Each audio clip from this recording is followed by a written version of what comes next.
Bismillahirrahmanirrahim. Assalamualaikum warahmatullahi wabarakatuh. Innal hamdalillahi nahmaduhu wa nasta'inuhu wa nastaghfiruh wa na'udzubillahi min syururi anfusina wa min sayyiati a'malina. May yahdihillahu fala mudhillalah wa may yudlil fala hadiyalah. Asyhadu an la ilaha illallah wahdahu la syarikalah wa asyhadu anna Muhammadan abduhu wa rasuluhu la nabiyya ba'da.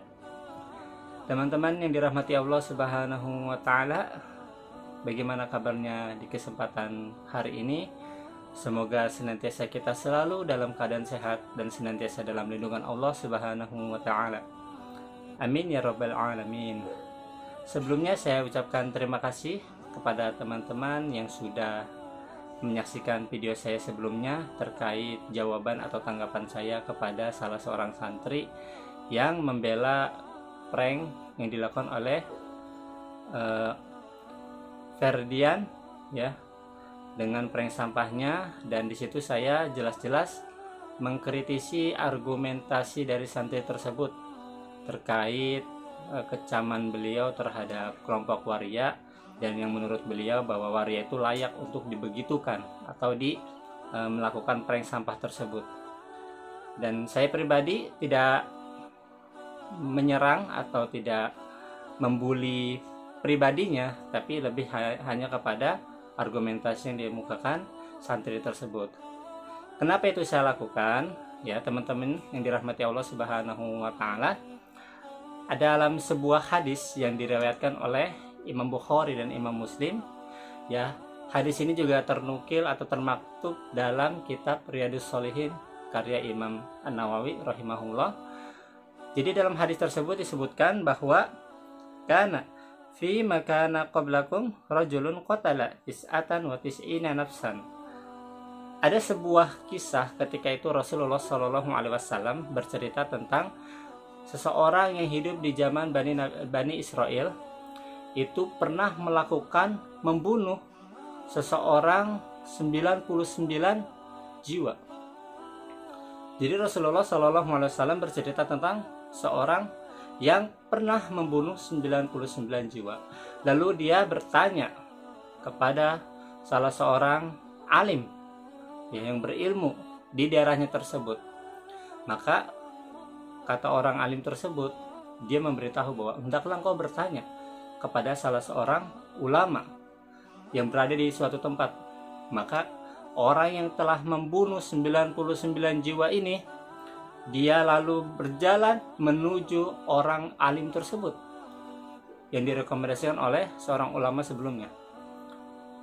Seketika dia bertemu dengan orang alim tersebut, lalu dia berkata atau bertanya, "Wahai Syekh, saya telah membunuh 99 jiwa. Apakah ada taubat bagi saya?" Maka orang alim tersebut berkata, Tidak ada taubat bagimu. Maka seketika ya, orang yang telah membunuh 99 jiwa ini membunuh orang alim tersebut hingga menggenaplah dia membunuh menjadi 100 jiwa. Dan dia kembali lagi kepada orang alim yang tadi, yang sebelumnya. Akhirnya ya, dia berkata, "Saya telah membunuh 100 jiwa. Saya ingin bertanya apakah ada taubat bagi saya?" Maka dia memerintahkan agar coba kamu tanya kepada ulama yang satunya lagi.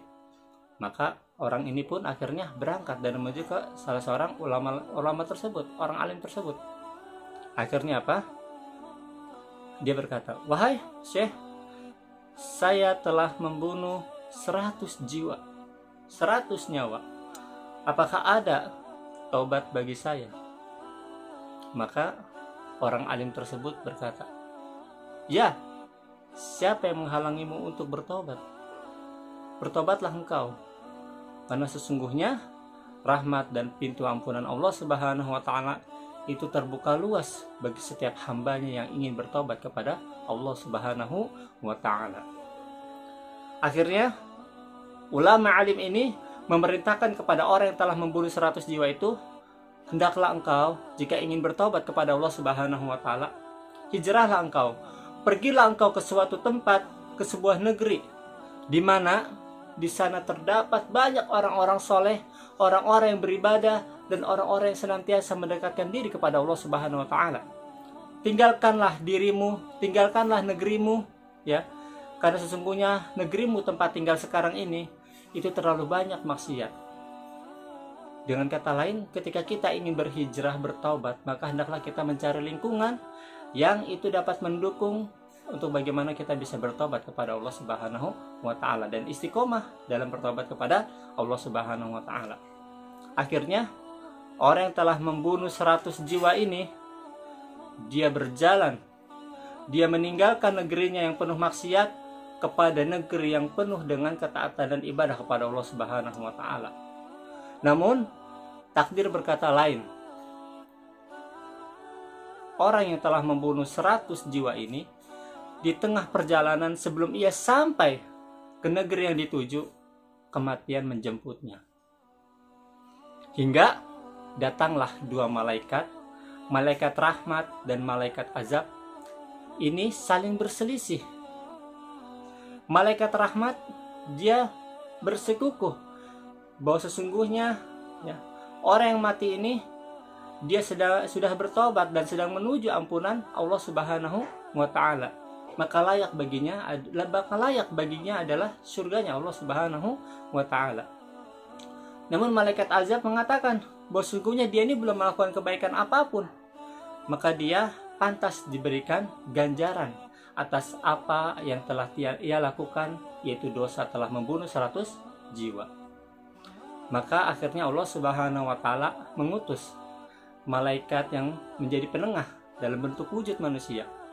Maka malaikat yang satunya lagi ini memerintahkan kepada dua malaikat tersebut, ya, malaikat rahmat dan malaikat azab, untuk mengukur sejauh mana, ya, jarak jasad yang orang membunuh 100 jiwa ini antara negeri yang ditujunya dengan negeri yang ia tinggalkan.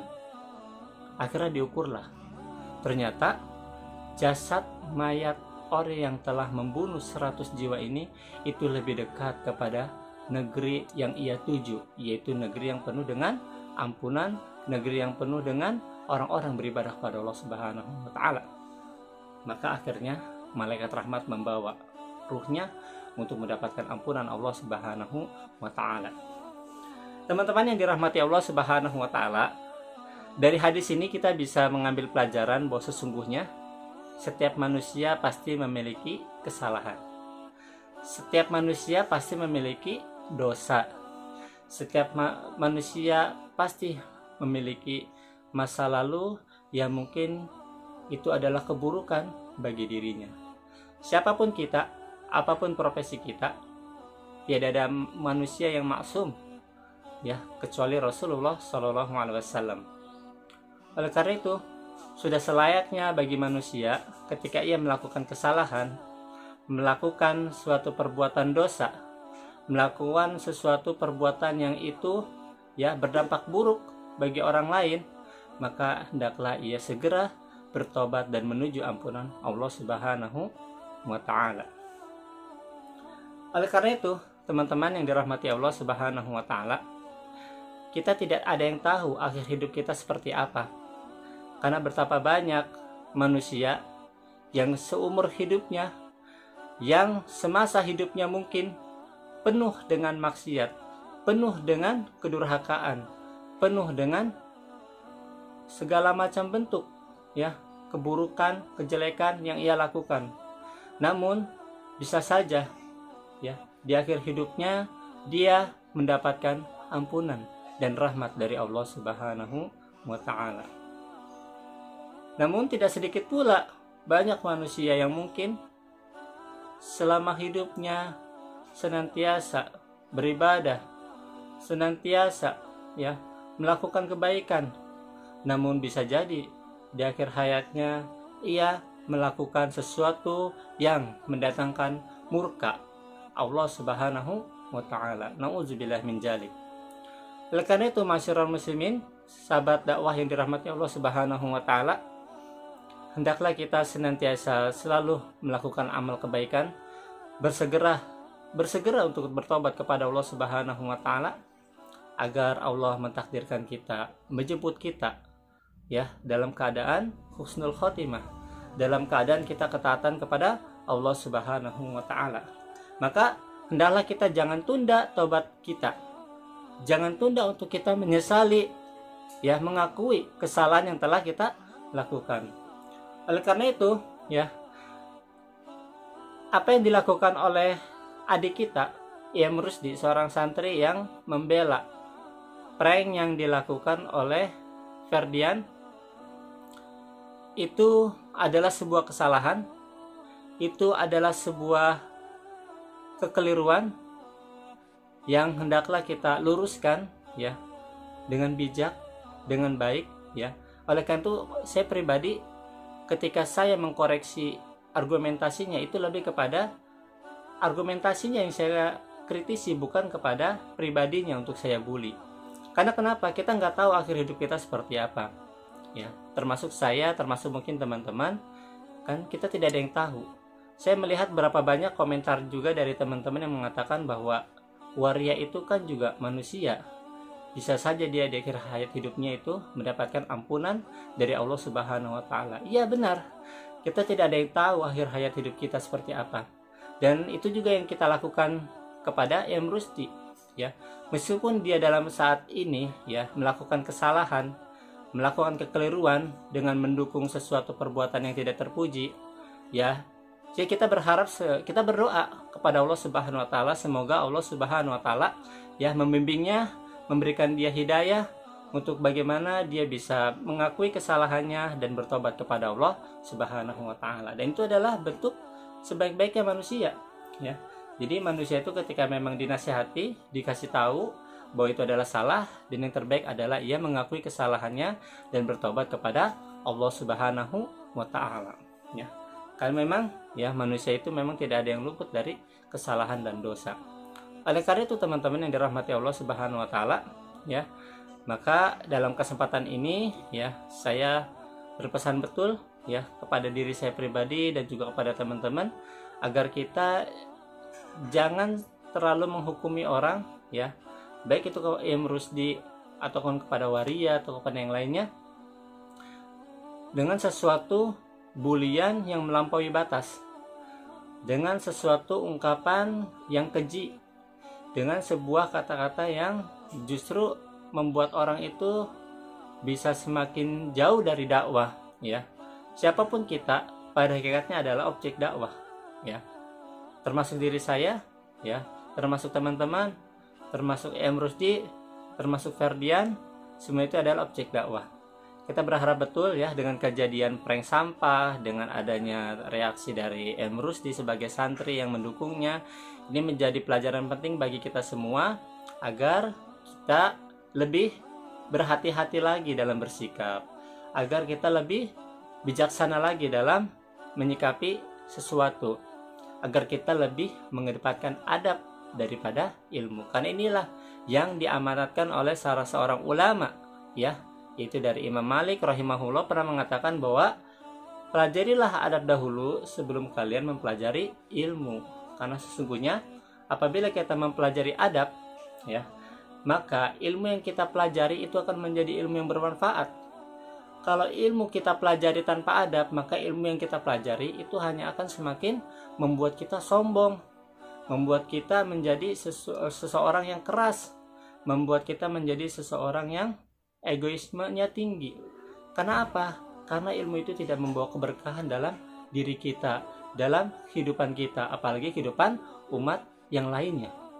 Ya, oleh karena itu, ya, penting bagi kita untuk mempelajari adab agar kita mengetahui bagaimana sesungguhnya, ya, hubungan kita dengan Allah, hubungan kita dengan sama manusia, hubungan kita dengan makhluk-makhluk Allah yang lainnya, baik itu pada hewan, binatang, ya, baik itu kepada tumbuhan dan lain sebagainya.